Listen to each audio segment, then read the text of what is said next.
हा पुतळा जो आहे त्याचं अनावरण आता या ठिकाणी झालेला आहे। अतिशय सुंदर हा पुतळा या ठिकाणी सगळं निर्माण करण्यात आलेला आहे। या ठिकाणी या पुतळ्याचं अनावरण जे आहे ते आता पार पडलेलं आहे।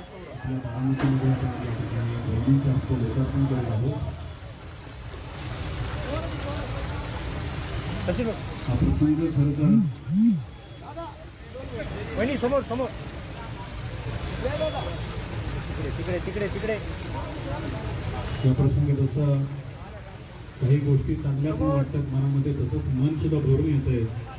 दादांचा पुतळा पाहिल्यानंतर मनामध्ये अनेक भावना दाटून येतात आणि डोळे भरून येतात प्रत्येकाचे या ठिकाणी।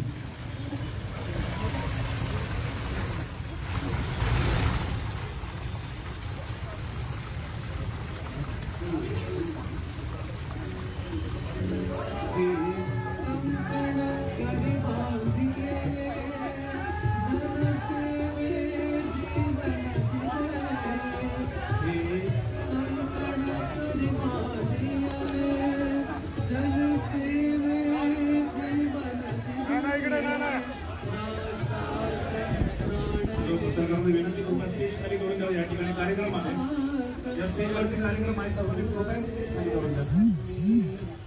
सर्व पत्रकार बंधूंना विनंती कृपया स्टेज खाली करून द्या लवकर। हा बोला।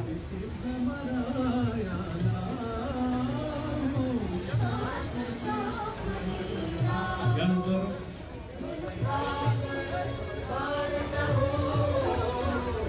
दिलीप नृत्य विद्यालय यांच्या वतीनं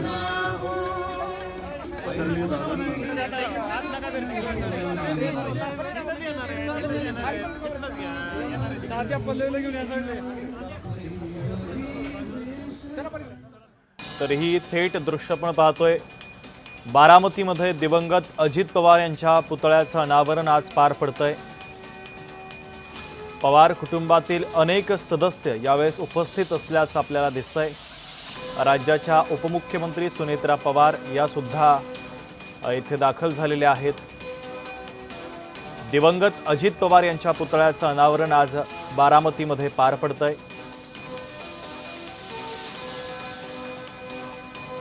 अजित पवार यांची जयंती काल साजरी करण्यात आली आणि त्यानंतर आज अजित पवार यांच्या पुतळ्याचं अनावरण पार पडतं आहे।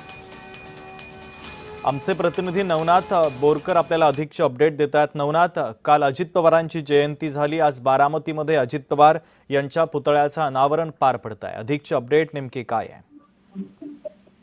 नक्की शुभम, काल खऱ्या अर्थाने दिवंगत नेते अजित पवार यांची जयंती जी आहे ते मोठ्या उत्साहामध्ये पार पडलेली आहे।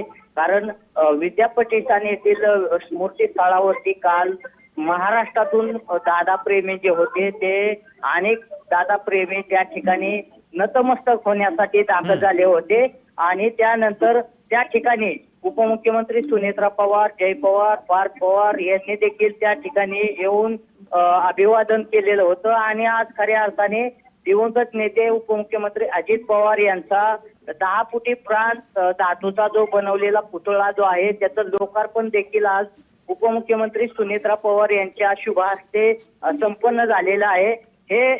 हा पुतळा जो आहे तो बारामतीतील नटराज नाट्यकला दालनाच्या समोर उभा केलेला आहे आणि याचा लोकार्पण जे आहे ते या ठिकाणी आता संपन्न झालेला आहे। यावेळी दिवंगत नेते अजितदादा यांचे पुत्र जय पवार हे देखील या ठिकाणी उपस्थित होते। त्यांनीच खऱ्या अर्थाने आता त्यांच्या ज्या पादुका होत्या, चपला होत्या, त्याचंच पूजन देखील जय पवार यांच्या शुभ हस्ते पार पडलं आणि लोकार्पण सोहळा जो आहे तो उपमुख्यमंत्री सुनेत्रा पवार यांच्या शुभ हस्ते पार पडलेला आहे आणि हा 10 फुटाचा ब्रांजचा जो धातूपासून बनवलेला पुतळा जो आहे तो या ठिकाणी उभा केलेला आहे आणि यासाठी मोठी गर्दी जी आहे ते या ठिकाणी आपल्याला पाहायला मिळत आहे। शुभम, नवनाथ, आपण पाहतोय बारामतीकरांची देखील मोठी गर्दी या ठिकाणी पाहायला मिळालेली आहे। तुर्तास धन्यवाद दिलेल्या माहितीबद्दल। अजित पवारांच्या पुतळ्याचा